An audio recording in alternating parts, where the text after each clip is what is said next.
Welcome to this week's edition of Mountain Outhouse News. I'm your host, Jam Jam. This is the craziest to happen in running this week. This week's stories include the Little Dog Front Yard Ultra, the Bed Ultra, and the Dazzling Ran Dazzo. We kick off this week's show with a carryover effort from Aravaipa Strong. Gary Robbins, who hopped into the Aravaipa Strong 100 miler, decided to go for a high vertical gains continuous effort on the treadmill in his garage with a live stream and all. He was raising money for a non-profit in British Columbia and taking on a personal challenge in this age of race cancellations and postponements. Gary, while aiming for 30,000 feet of climb during his run, came up a bit short and instead racked up 17,500 feet, all the while raising over 15,000 for BC Search and Rescue.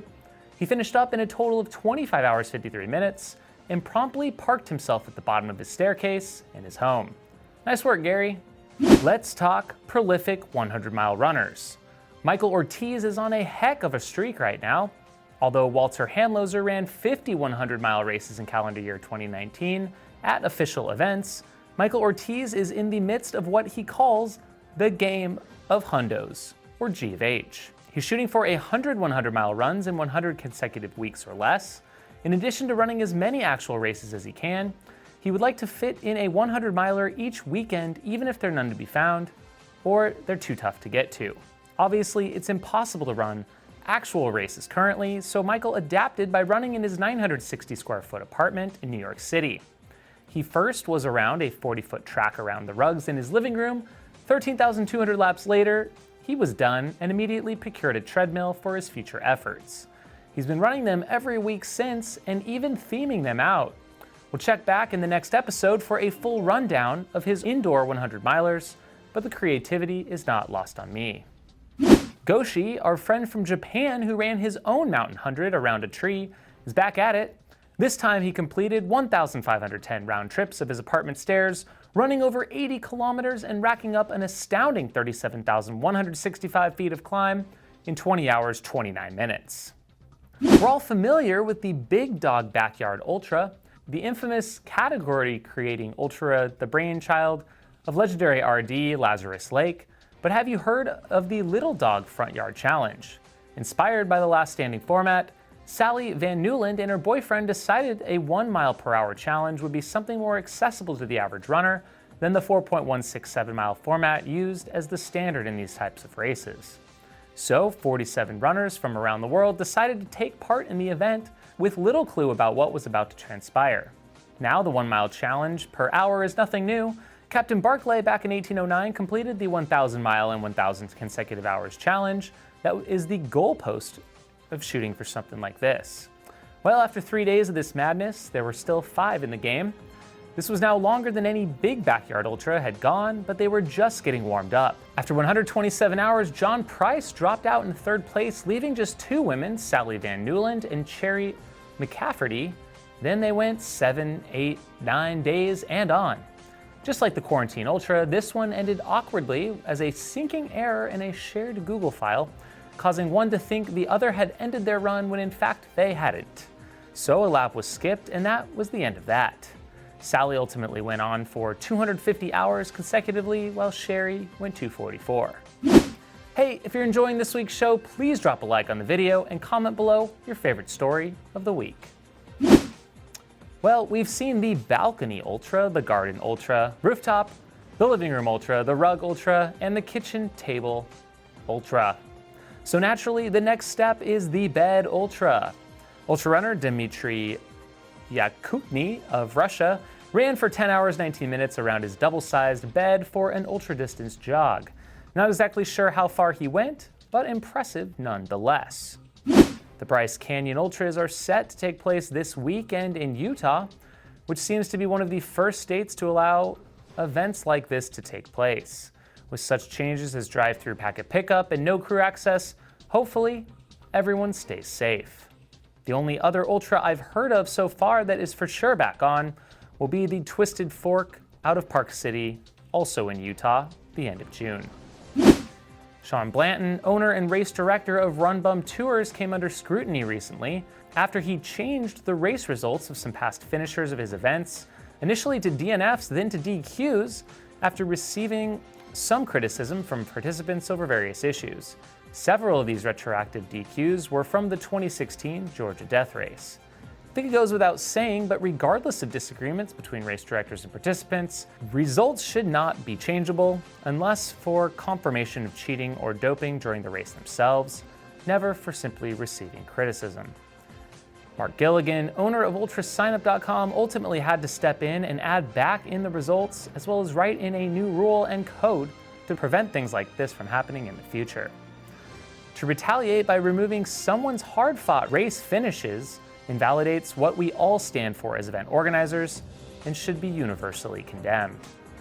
The story first took off on Facebook in the Florida Ultra Runners group, but quickly spread to the East Coast Trail and Ultra group, of which Blanton was an administrator, and then all the way to marathoninvestigation.com. Seem to be many layers to the story to unpack, and I will leave the viewer with investigating if so inclined. Our viewer story of the week comes to us from Patreon member Ashley Donovan. She's a volunteer EMT in the Washington, D.C. area, and on May 9th, she spent 24 hours running the 0.2-mile loop around her station to 1. Raise awareness of the role that volunteers, EMTs, firefighters, and paramedics continue to play even during a pandemic, and 2, to raise funds for their company as well as local nonprofit that is coordinating and delivering meals to frontline medical workers. Well, she ended up raising over $11,000 and covering 86.5 miles in the process. Well done, Ashley.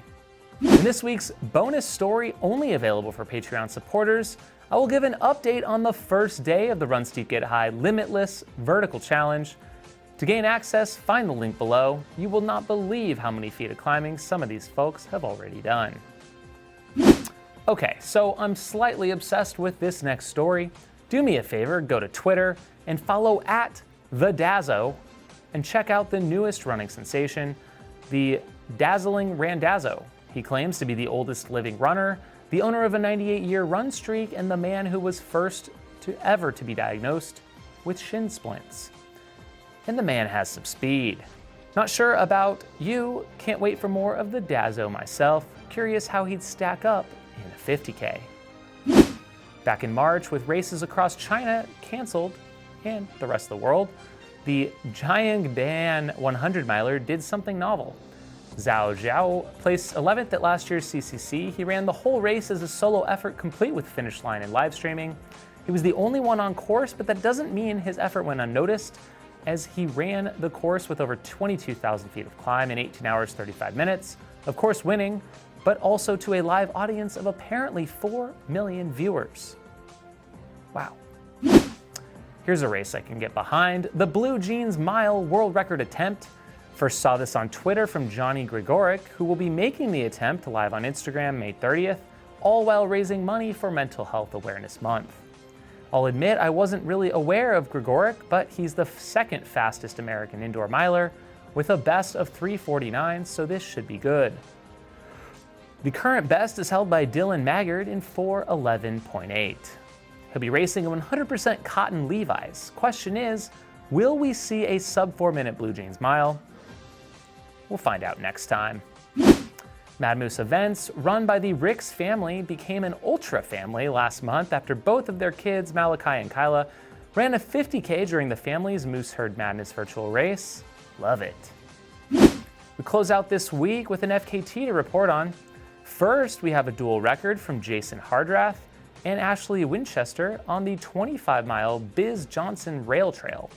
The duo actually set these for the first time in 3:23 and 4:43 respectively, and claim to have followed all social distancing recommendations, including not stopping for gas along the way from their point of origin, their house.